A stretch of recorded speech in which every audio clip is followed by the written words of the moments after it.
Taste the Daily. Madurai Kallazhagar சித்திரை திருவிழாவை அடுத்து கள்ளழகர் அழகர் கோயில் திரும்புதல் நிகழ்ச்சி நடைபெற்றது. அழகர் கோவில் கள்ளழகர் சித்திரை திருவிழா கடந்த மே 8ஆம் தேதி தொடங்கிய நிலையில் கடந்த 12ஆம் தேதி கள்ளழகர் தங்கக்குதிரை வாகனத்தில் வைகை ஆற்றில் எழுந்தருளினார். இதனைத் தொடர்ந்து தல்லாகுளம் கருப்பண்ணசுவாமி கோயிலிலிருந்து கள்ளழகர் கோலத்தில் எழுந்தருளி அழகர் கோயிலை நோக்கி புறப்பட்டார். பின்னர் தல்லாகுளம், சின்ன சொக்கிக்குளம், ஆத்திக்குளம் வழியாக சென்ற கள்ளழகரை வழிநெடுகிலும் மழையில் நனைந்தபடி பக்தர்கள் தரிசித்தனர். நெல்லையில் திடீரென பெய்த கனமழைக்கு மின்சாரம் துண்டிக்கப்பட்டதால் மாநகராட்சி நவீன எரிவாயு தகன மேடையில் இறந்தவர்களின் உடல்களை தகனம் செய்ய பொதுமக்கள் பல மணி நேரம் காத்திருந்த அவல நிலை அரங்கேறியுள்ளது. சிந்து பூந்துரை பகுதியில் உள்ள நவீன எரிவாயு மின்தகன மேடையில் இறந்த தங்களது உறவினர் சடலங்களை எரியூட்டுவதற்காக பொதுமக்கள் காத்திருந்தனர். நவீன எரிவாயு தகன மேடையில் ஜெனரேட்டரும் பல மாதங்களாக இயங்கவில்லை என ஊழியர்கள் தெரிவித்ததால் உடல்களை தகனம் செய்ய பல மணி நேரமாக காத்திருப்பதாக பொதுமக்கள் வேதனை தெரிவித்தனர். ஜெனரேட்டரை சரி செய்து தர வேண்டுமென பலமுறை புகார் அளித்தும் மாநகராட்சி நிர்வாகம் நடவடிக்கை எடுக்கவில்லை என பொதுமக்கள் குற்றம் சாட்டியுள்ளனர். கடலூர் மாவட்டம் பன்ருட்டி அருகே இருசக்கர வாகனம் மீது தனியார் பேருந்து மோதி விபத்திற்குள்ளானதில் இளைஞர் பரிதாபமாக உயிரிழந்தார். கோயம்பேடு மார்க்கெட் பகுதியில் கூலி தொழிலாளியாக வேலை செய்து வந்த பாண்டியன் என்பவர் வீரபெருமாநல்லூர் பகுதியில் இருசக்கர வாகனத்தில் சென்று கொண்டிருந்த போது தனியார் பேருந்து மோதி விபத்திற்குள்ளானது. இதில் படுகாயமடைந்த பாண்டியன் சம்பவ இடத்திலேயே பரிதாபமாக உயிரிழந்தார். ராமநாதபுரம் மாவட்டம் திருவாடானை அருகே சாலையில் பனைமரம் சாய்ந்ததில் மின் கம்பங்கள் சேதமடைந்ததால் 20க்கும் மேற்பட்ட கிராமங்களில் மின் தடை ஏற்பட்டது.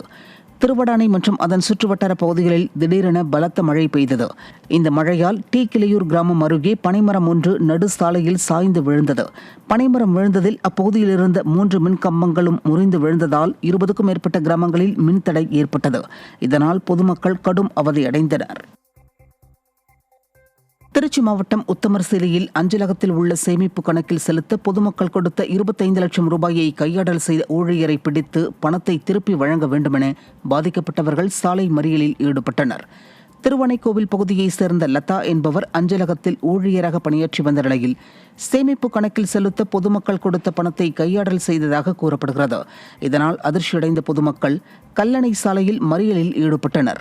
அப்போது லதாவை பிடித்து அவரிடமிருந்து தங்களது பணத்தை பெற்றுத்தர வேண்டுமென பொதுமக்கள் வலியுறுத்தினர்.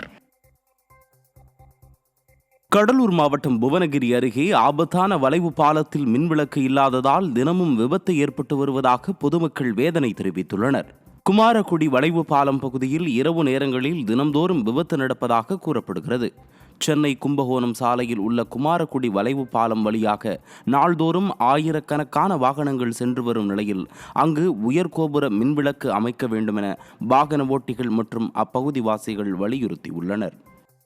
புதுக்கோட்டை மாவட்டம் ஆலங்குடி அருகே சூறாவளி காற்றுடன் பெய்த மழையில் சிக்கி 100க்கும் மேற்பட்ட வாழை மரங்கள் சேதமடைந்தன. பலத்த காற்று காரணமாக கோவிலூர் மற்றும் கொத்தக்கோட்டை பகுதிகளில் 100க்கும் மேற்பட்ட வாழை மரங்கள், பலா மரங்கள் முறிந்து விழுந்து சேதமடைந்தன. இதனால் கடும் இழப்பை சந்தித்துள்ளதாகவும் விடிய அரசின் அதிகாரிகள் சேதம் குறித்து ஆய்வு நடத்தி இழப்பீடு வழங்க வேண்டும் என்றும் விவசாயிகள் வலியுறுத்தியுள்ளனர். மேலும் சூறாவளி காற்றில் முறிந்து விழுந்த மின் கம்பங்களை மின்வாரிய ஊழியர்கள் உடனடியாக சரி செய்யாததால் மின்சாரமின்றி பொதுமக்கள் கடும் அவதிக்குள்ளாகினர்.